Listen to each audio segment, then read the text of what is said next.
Let's be brutally honest about how most of us pray. We either rush through the same shopping list every night like we're speed reading a grocery list, or we only call on God when we're in trouble, like that friend who only texts when they need to borrow money. Some of us have turned prayer into the most boring ritual possible, more mechanical than heartfelt, more obligation than relationship. Think about the disciples. They watched Jesus pray, and something about it was so different, so powerful, that they basically said, "Teach us how to do that." They didn't say, "Teach us to pray," because they already knew how to pray.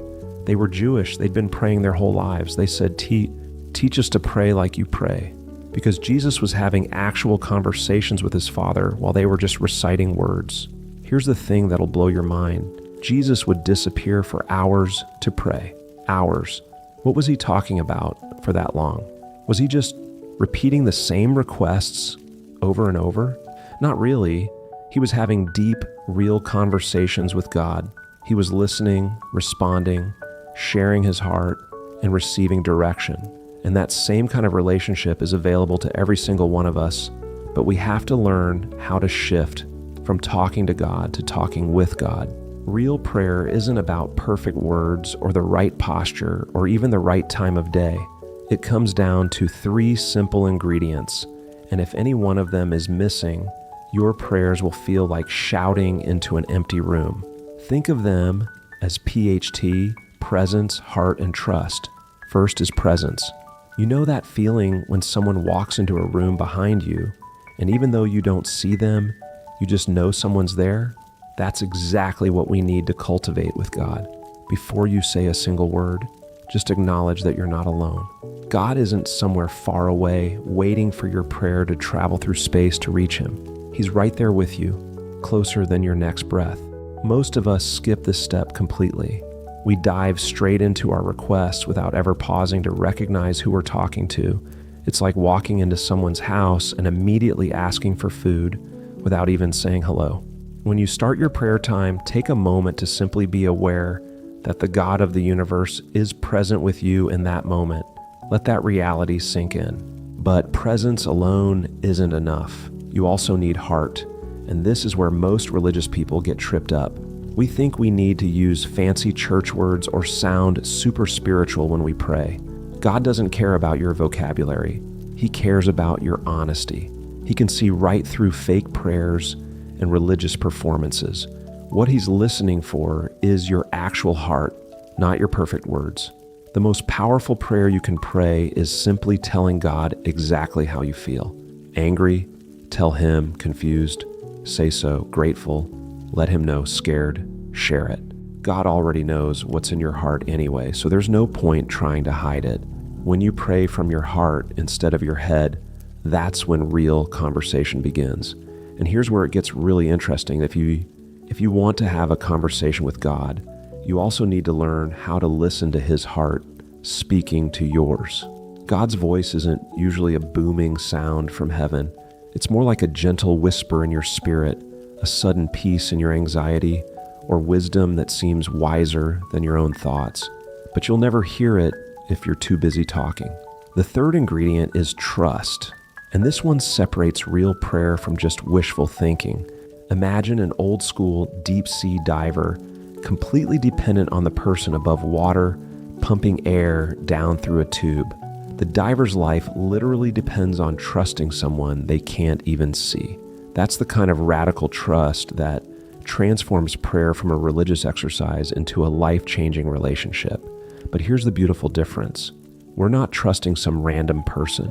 We're trusting the God who knows every star by name, but also knows exactly how many hairs are on your head.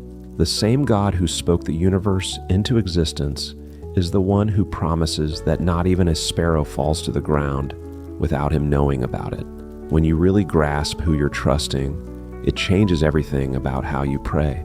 Trust means you can pour out your deepest fears to God because you know he's not going to judge you or abandon you.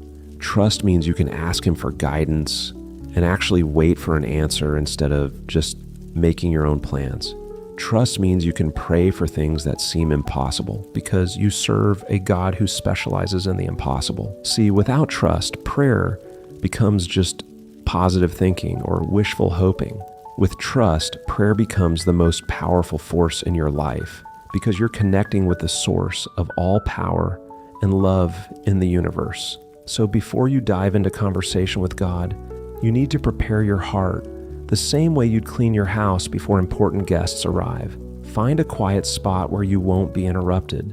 This could be your bedroom, your car, even a bathroom if that's the only private space you have. God doesn't care about the location, He cares about your heart's condition. Start by dealing with all the mental noise that's competing for your attention. Picture all your stress, worries, and distractions like red smoke collecting in your chest. As you breathe deeply, imagine exhaling all that smoke until your mind becomes quiet and focused. This isn't some mystical technique, it's just practical preparation for meaningful conversation. Next, consciously invite God into your space.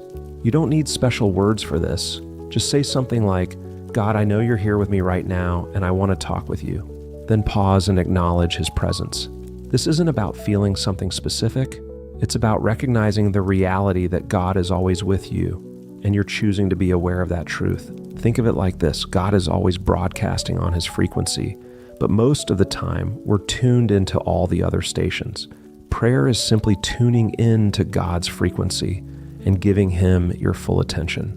When you deliberately quiet the other noise and focus on His presence, you create space for real conversation to happen. Once your heart is prepared and you are aware of God's presence, you need some structure to guide your conversation. One method that's helped millions of people is what some call SOAP, which is sorry, others, ask, and praise. But think of it more like the natural flow of a deep conversation with someone you love. Start with sorry. Not because God is waiting to punish you, but because honesty about our failures clears the air for real relationship. Think of the father in the prodigal son story who ran toward his returning son instead of waiting for him to grovel. That's God's heart toward you. Acknowledge where you've fallen short, receive His forgiveness, and move forward. Then pray for others. This shifts your focus off yourself and onto the people around you who need God's touch. Pray for your family, your friends, people who've hurt you, world leaders, missionaries, the sick, the lost. When you intercede for others, you're partnering with God in His work around the world, and something beautiful happens in your own heart in the process. Next, ask for yourself. Jesus said to ask, so ask. Tell God about your fears, your needs, your dreams, your confusion. But here's the key. After you ask for what you think you need, add something like, "God, you know what I need better than I do, so I trust your wisdom." And after you ask for what you want, pray, "If this desire is from you, let it happen. If not, please change my heart." This keeps you aligned with God's will instead of demanding your own way. Finally, praise and thank God. Not because He needs your compliments, but because gratitude changes your perspective on everything. Thank Him for specific things: the sunset you saw, the friend who called, the job you have, the breath in your lungs. Gratitude turns ordinary moments into encounters with God's goodness. But here's what most people miss. After each section, pause and listen. Give God space to respond. His response might be a Bible verse that comes to mind, a sense of peace about a situation, or a gentle conviction about something you need to change. Real conversation requires both talking and listening. You see, when you shift from talking to God to talking with God, everything changes. Prayer stops being a chore and becomes the highlight of your day. You start looking forward to your conversation times with God because you know He actually has things to say to you. You begin to see His hand at work in the details of your life in ways you never noticed before. Your perspective on problems changes because you're not facing them alone anymore. Instead of just worrying about challenges, you're actively partnering with God to navigate them. Your relationships improve because you're asking God for wisdom in how to love people better. Your decisions become clearer because you're seeking divine wisdom instead of just going with your gut. But maybe the biggest change is that you start to actually know God, not just know about Him.